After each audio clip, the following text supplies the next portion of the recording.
जादुई परी और गरीब बच्चे की कहानी। किसी गांव में एक महेश नाम का लड़का रहता था जो पूरा दिन अपनी मेहनत से काम करता था। उसके इस काम से एक परी महेश से बहुत खुश हुई और वह उसके साथ रहने लगी। परी महेश के साथ हर दिन रहने लगी, लेकिन यह बात उस महेश को पता नहीं था। एक दिन महेश बाहर बैठकर अपना काम कर रहा था, तभी वहाँ से एक सेठ वहाँ से गुजरता है, जिसको देखकर महेश सोचता है काश मैं भी एक सेठ होता। यह सुनकर परी ने अपनी जादुई छड़ी घुमाई और महेश को एक सेठ के रूप में बदल दिया। यह करिश्मा को देखकर महेश बहुत खुश हुआ और सोचने लगा कि लगता है आज मेरा दिन अच्छा है। महेश अपने इस रूप को गांव के एक चक्कर मारने निकलता है। उतने में एक आदमी घोड़े के पास सवार हुआ वहां से गुजरता है, जिसको सब लोग अपना काम काज छोड़कर देखने लगते हैं। यह देखकर महेश उस आदमी से बोलता है, यह कौन है?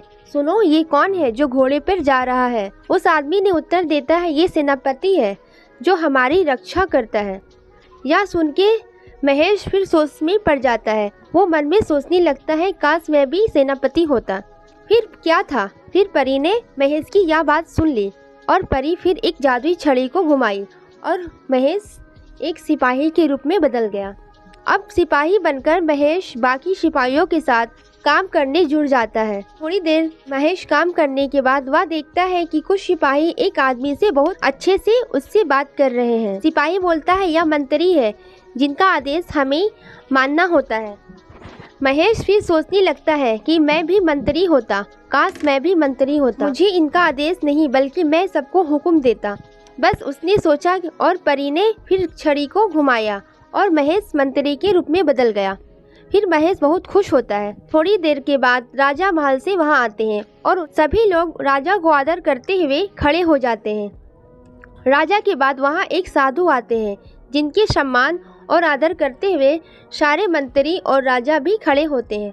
ये सब महेश देख रहा था और वह अपने मन में सोच रहा था काश मैं भी साधु होता। अब क्या था, फिर परी ने एक बार फिर अपनी छड़ी को घुमाई। फिर महेश एक साधु के रूप में बदल गया। इस तरह से महेश की बात जादुई परी अच्छी तरह से सुन रही थी और महेश का हर समय साथ देती रही। इस कहानी से यह सीख मिलती है कि सच्चे मन से जो भी मांगा जाए वो हर चीज़ पूरी होती है। अगर हमारी स्टोरी पसंद आई तो इसे लाइक करें और मेरे चैनल को सब्सक्राइब करें। Thanks for watching.